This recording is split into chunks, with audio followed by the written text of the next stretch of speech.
Martinez.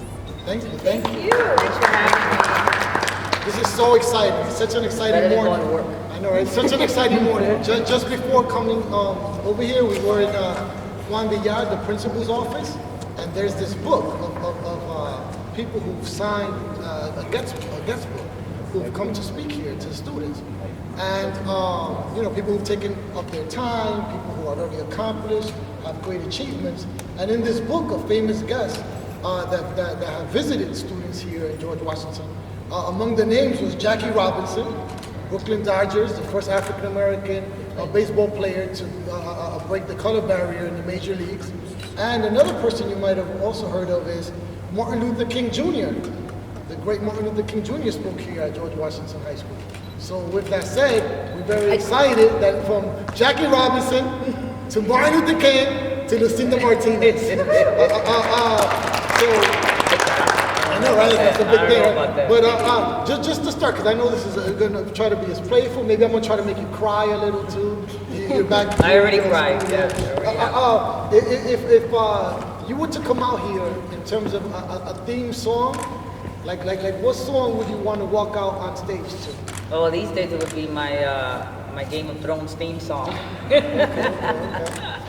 These days, only because I work so closely. But if I really thought about that, my theme song, maybe it's Rihanna, work hard, man. Work. So maybe that one. So I know that they mentioned a little bit of your bio, but tell us a little bit of from graduating from George Washington High School, G-Dubs, right? At the time, G-Dubs. What do you call G-Dubs? I know it's like 4 schools now, so they can't. It was really only say one Dubs. school. It was 3,200 students. My graduating senior class had like 900 people in it, and we had our graduation at Riverside Church. You guys know where Riverside Church is? And by Grand Stone. Por ahí. Yeah. So while you were here, what are some of the activities or classes or teachers that you most remember? I remember I was on the track team. So I did track. I used to run the 1500 and the 3000. The coach was Diaz and Jadat, and I remember he used to say to me, "You don't get good till after a mile." It was really tough. So I used to run indoor, outdoor, and cross country. Cross country was the worst. Like you're running through Portland Park. We used to run outdoor at Randall's Island. We had indoor at the Armory. I think they still do races there. So track was really important to me. It's interesting because I realize now that being physically challenged helped me a lot in terms of also helping me academically to get the balance, everything. So that was really important to me. I used to take swimming. They used to have an after school, and sometimes I would hang out afterwards and watch the guys play basketball. And then a lot of the ball players, Manny Ramirez came to school here when I was here. So I remember going to school with him. We weren't in the same classes. I was smarter than him.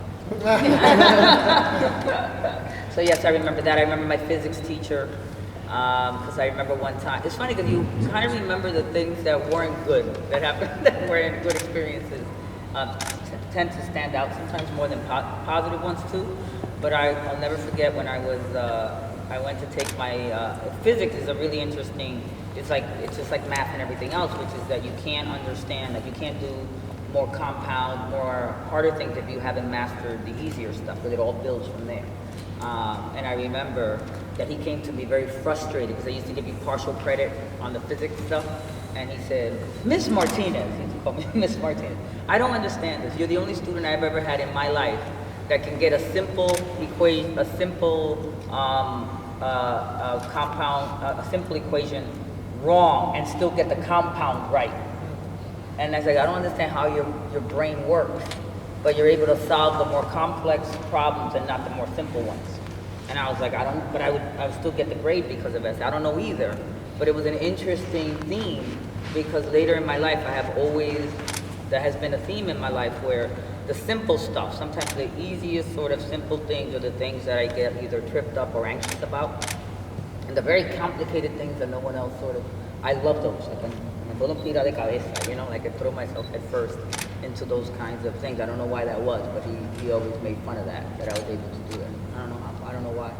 And I know you still feel a tight bit, feel a certain way about not graduating valedictorian, right? Yeah. You graduated second. You weren't the first I in your was class. like by like half a, not even half a grade by points, because I had a 97 average, and Hambing Dai had a 98. It was like by a point, and she got a perfect score in the math SAT, and I got a perfect score in the English. Wow. But it was really funny. Yeah. That's So awesome. yeah, so I graduated valedictorian, and I was president of the senior class, and she was valedictorian. So I spoke second. But it was an interesting ride, because I remember till the end. I'm very competitive. It's like, how did she beat me?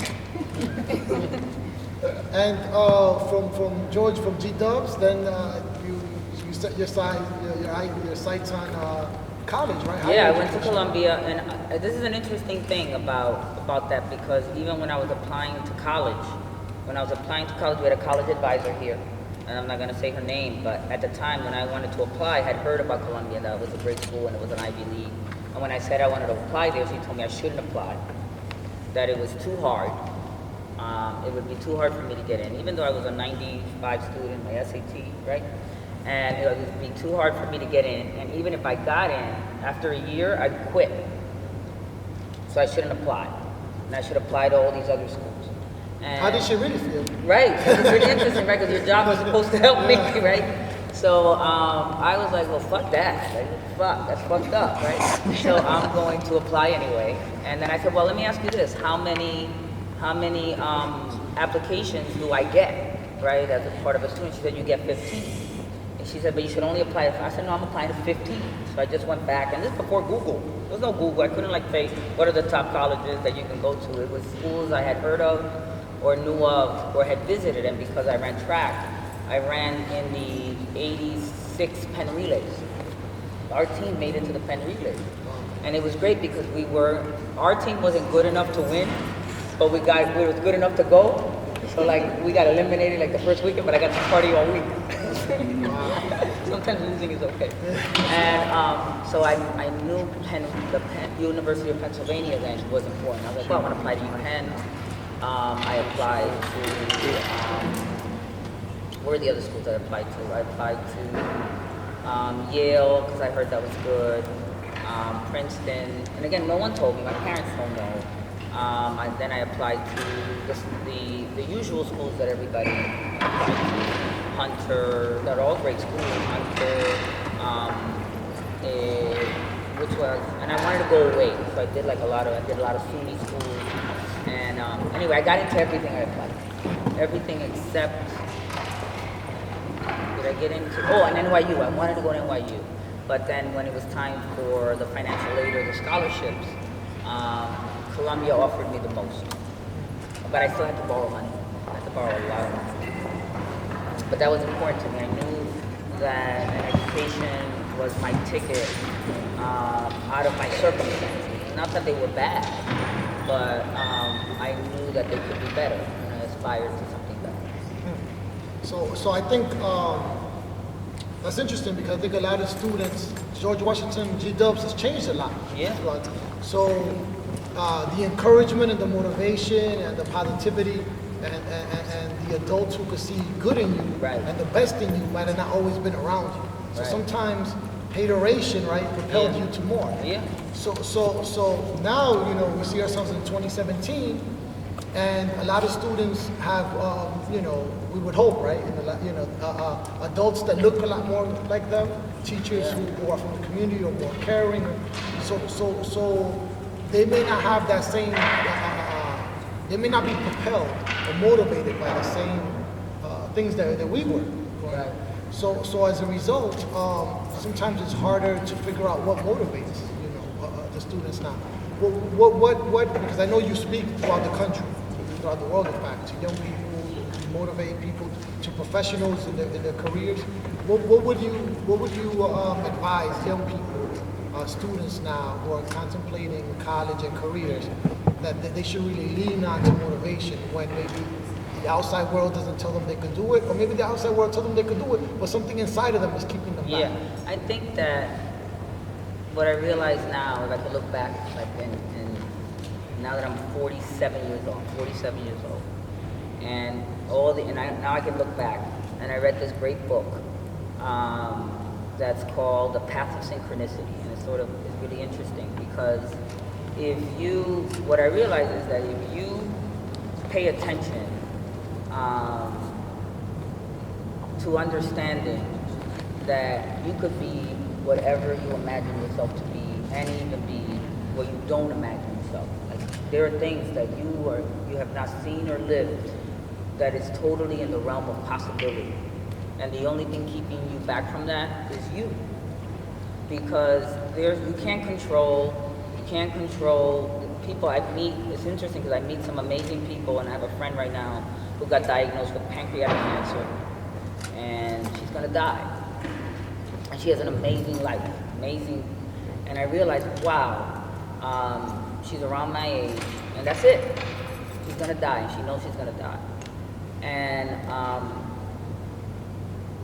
And if you know that everybody has an expiration date, we all do, right? And you know, so what is it, right, that you can do? You're not gonna know. I read a New York Times article where the average person, career, not jobs, career. The average person now has how many careers do you think? If you had to guess, how many careers? How many? Like that, what they Angel, how many do you think? 3, right? That's what I would think. Anybody else? Anybody? The average person, how many careers? Careers, not jobs. Careers meaning the type of work that you do. How many? What's your name? John? 5. It's 8. Right? 8 careers. That means that you could have been an astronaut and a doctor. I mean, careers, right? Not like I worked in the Board of Ed, then I became a teacher, then that's like careers. So what that tells you is that really, really worrying about right now what you want to be and what you're going to do is not as important as who you want to be as you're doing anything, right? And what are you about? And to me, it was always, whatever I'm doing, no matter what it is, I'm proud of it, I'm grateful for it, and I'm going to do the best that I can, the hardest work that I can do, whatever that is, right? So if I was, my first job at PAL was teaching kids how to run track, because I ran track, I love track, and it was to teach like 6 and 7-year-olds how to run a mile. And I was obsessed with making sure that every kid finished. And it didn't matter if you walked, it didn't matter if you ran. I knew that them being able to do a mile, even the ones that didn't think they could do a mile, what that did for them, what that did for how they felt, was really important to me. And I didn't leave there until everybody, it didn't matter if my time was over and I'm done, like this was one little kid that had just physically, and he's gonna run a mile. We're gonna run it together, we're gonna finish a mile. And knowing that you can do a mile tells you can do 2 miles. And so for me, and that's why, because every opportunity, you can't control what other people do. You can't control what other people say to you. You can't control what other people call you. You can't control how many times people will tell you you can't do something. But what you can control is you saying, fuck you, I can, and do it anyway. Or watch me. Or what you could control is how you react to it. So I always say that, and how prepared you are. So there's never been an opportunity that I wasn't ready for, or that I wasn't prepared for. Because everything I did with hard work and a mindset of always bringing excellence to it, no matter how insignificant it seemed, because it was important to me, because I'm important to me. And you cannot expect anybody to love you more than you love yourself. So always do things from a perspective of self-love, of that I'm important, that I matter, and I matter to me. So like, I think we spend a little too much time worrying about how much we matter to other people instead of looking inward, because I realize that you ultimately are who you project. And I also have learned that even the people that you think, it's a waste of time to worry about, is that other person smarter than me? I think it's easier for you to work on getting smarter. I think that's easier than worrying about if somebody else is better than you. I think that's an ill use of your time. and also not beat yourself up about, I tried this, I really wanted to be into this, and then you try it, and you don't love it anymore, and then you try something else. Awesome. So George Washington High School graduate, Columbia University graduate. From Columbia University, you mentioned PAL. Then I know a stint at Comedy Central, right? Yeah, I worked at Comedy. I started in, so I went to Columbia for undergrad. I had to take out a lot of loans to finish. And I wanted to go to law school. I wanted to be a lawyer because when you're Dominican, my parents are Dominican, you're supposed to only be a lawyer, a doctor. Yeah, my mom still thinks I'm a lawyer, a doctor. Like, Mom, I'm not a lawyer, but you went to graduate school. But it wasn't for law. Or my mother's like, mija, pero yo estoy viendo televisión y no te veo. Not on TV, Mom. Pero ¿qué es lo que tú haces? Don't worry about it. So I wanted to go to law school, but I had loans. And to me, those loans were insurmountable. Like, to me, I was like, how am I going to pay this back? So I decided I'm going to go to work, and I had done internships. I worked all through college to help pay for it. So I went to take, there was an internship, I was working at Avon Product, and they were testing out how to do for the first time. They wanted to figure out how to sell those products that were doing so well in Latin America and the U.S. I said, I could do that. I was like, Mami, ¿qué tú compras? Focus group of one, right? Yeah, so she was my focus group of my house and all my friends. So it was really successful, and I ended up working in consumer packaged goods and again, because everything that I do is like I didn't just show up at work. I stayed there trying to figure out I did research on what are the best products that sell in all of Latin America, and then figured out, created a campaign around it, and it was the most successful campaign they had ever had. And I then was promoted to the youngest merchandising manager. And little by little that turned into then when HBO was trying to launch their first Spanish language channel, I was like 25 years old. And I got hired to do that job, and that turned into other jobs. And again, when I did that job, I was an assistant. Again, the reason why I bring this up is because I now see people in my office that are assistants, and they're like, "Oh, when am I going to get promoted?" They're not even like, can't even show up on time. Like really, like you're killing me, because I had that job and I know how I did that job. So, and all those jobs turned into other jobs that ultimately led to Comedy Central. I moved to LA to take that job. Hated LA, but it was a great opportunity. I was able to move up and do distribution. So my job was to get Comedy Central channel carried in all the different cable systems, like Time Warner. And back then, it wasn't like it is now. You had to get on a plane. And my territory was Utah, Idaho, New Mexico, Alaska, Hawaii, Guam. And I lived out of a suitcase and traveling all those, and that opened my world up and nobody looked like me in Idaho. Like when you show up in Idaho, people will say the funniest things to you. I remember being in New Mexico and people thinking I was Cherokee because there are a lot of Indians, Native Americans there. And I met a lot of Native Americans, and that was really interesting to understand their struggle.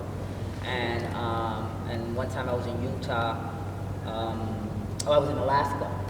And by the way, I went to rent a car and it had a plug sticking out. This is a true story. Plug? An extension cord, como a connection. So I was like, I'm late. I gotta go. Oh my God, something's wrong with my car. I can't take this car, the plug. Miss, calm down. I gotta go. And it has a plug, I need another car. It gets so cold in Alaska that I have to plug the car in. The car has to stay plugged in so the engine doesn't freeze. That's crazy. They have that in Minnesota too. Do it, you have to travel. You have to see the world. So the most important thing is that job allowed me the opportunity to see the world, see people that don't look like me, understand that. Because what that gives you is an opportunity to, you have to really know who you are in all this, right? And I'll never forget, I went to rent a car and this guy says, Miss, are you African American? And I was like relieved that at least he said African American, could have called me something else. And I said, no, why are you asking? Is that a tan? I'm like, no. I wish I could tan like that. I said, okay, sir, thanks. Can I have my license back? And so you meet, and it was actually, he was just really wanting to understand. Like it wasn't meant to be anything. So it's meeting people that you're new to them and they're new to you through work. and being in situations where you have to come to an understanding, because you come from different perspectives and different contexts, and understanding that my difference, for a long time I thought my difference was a liability, and it ended up being a strength. It ended up being the thing that my company and my business needed the most to understand the marketplace. And that a lot of times we spend trying to blend in, and sometimes not blending in is okay.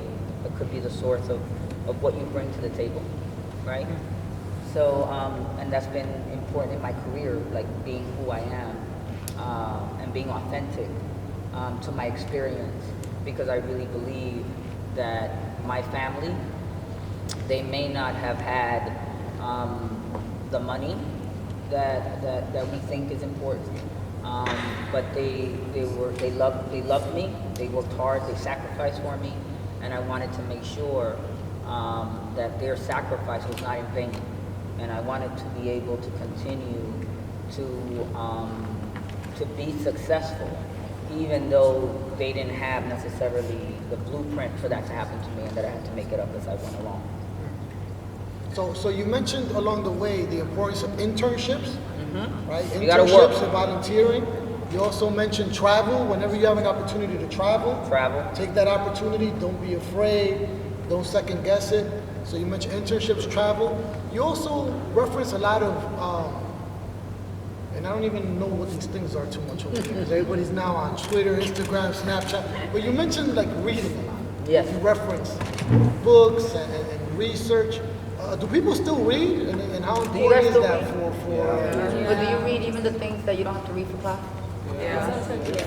Okay, that's the most important. If I could tell you anything that you could do not, reading your friends' social pages is not going to do nothing for you. You could do that at night too, but like really, I didn't have that growing up. And to me now, I think it was a blessing, but I poured myself in books. I poured myself in Maya Angelou. I Know Why the Cage Bird Sings was an amazing book. I mean, this is a woman, like, that's when I realized, holy shit, I don't have problems. Like, right? Books are a way to go into another world, to understand that your problems are not insurmountable. That your problems are not, everybody has problems. And by the way, los ricos también lloran. That's true. Like, I see, it's really funny because you have to be really, really present as to why and what success looks like and what it really means, right? Because it's not just as simple as if I had more money, right? Because if you're not educated, if you're not aware of who you are, if you're not centered on what's really important, if you're not living your life about what it is, about what is meaningful to you and what you're trying to make your impact be, then none of those things, money and all these things are just tools that help you be more of who you are. So working on who you are, to me, is really, really important. That's everything, really. So, and it was books that shaped that for me. Even today, they help me. And Gino Diaz was an amazing book for me because he was Dominican. He was amazing. He spoke to you guys. He spoke to you in school, right? He is an amazing writer. He's prolific, and we're friends. Like he was in one of my shows, and I got to know him. And I spoke at Harvard to Latino students there, and he's a professor. He was teaching at MIT, and he was there at the event, and I got to talk to him there. But when you read his short stories, Drown, and you read the Brief and Wondrous Life of Oscar Wilde, that's amazing. Isabel Allende. To me, a lot of authors that looked like me and sounded like me were important to me. There was a great book, because I grew up in the 80s here. Like, you guys think this is tough. When I came to school here, it wasn't safe. Like, there were like, drug dealing was like openly happening in the school. People would get killed outside the school, like literally killed outside the school. And, but I was a student. Even the drug dealers knew me and knew, déjala ya quieta, leave her alone, she's a nerd. And leave her alone. Like, I was a nerd. And I was a cool nerd. I had fly, I had my my fly two-tone jeans. That was a thing back then. My two-tone jeans and my Your block held you down. You came my from a block, and I had a block. block that held me down. That they knew, you know, they did what they did, but it was different. They did what they were doing because they knew that was their choice they made, but they kind of knew that wasn't a good choice, and they actually had an admiration for me that I stayed in school. And when I would come from the clubs at 1 in the morning, you know, I felt safe. They made sure I got upstairs, and they wouldn't tell my mom the time I got in. So it was great. So yeah, so like, you know, we don't have, so books were really important. Like if you're dealing with something and you're dealing with a problem, I think there's a book you could read that could help you with that. And they're easily accessible, and now you could download them. And now you could, but for me it was, libraries now. yeah, I remember, well, They Got Dreams was an amazing book for me, that it was a story of these drug dealers in the Bronx. This kid wrote about basically his parents ran, or his family members ran like drugs, and how he got out of that. Amazing book. And I was like, wow, that's interesting. But also, and I tell this to my son now, and I know he hates hearing it, but I always say, be really careful about wanting to be cool. Like cool is a waste, spending your time trying to be cool is a waste of time. Because now that I'm 47 years old, I'm here to tell you that the people, we can look back in hindsight, the people that were really cool when I was in high school, nothing happened. The people that weren't cool, doing great right now. So I always say this to my son, you could choose. You could be cool right now. That's real fun. Do that right now. Right? And let's do the math, right? Let's do the math right now. You're 12, 13, and you're gonna be real cool from 13 to 18. How many years is that? 5 years. Or you could decide to be cool from like, I started being cool like around, I wasn't cool till like 30. No, I had 25. So 25, 47, do the math. I'm cool as shit right now. I'm on fire right now, right? So do you wanna be cool for 5 years? Or do you want to be cool for 20 plus years? Just do the math. So I would rather be uncomfortable, be comfortable being uncomfortable right now.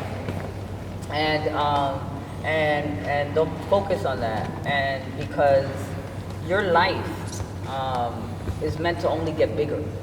And if you, and you're the only one that can keep it small. That's on you. And that's the part that only you could decide. Beautiful advice. So all these things you're doing, like if you meet somebody, like my rule always is, if you meet somebody and you should not be in love or messing with or making out with anybody who isn't smarter than you or making you smarter. If they're not, keep it moving. If they can't help you with your chemistry test, keep it moving. Not cool. Cool now, not cool later. You can make out with him now, but keep it moving. Keep it moving. Have fun, but I'm gonna be cool later. We're gonna open it up for some questions from Okay. students.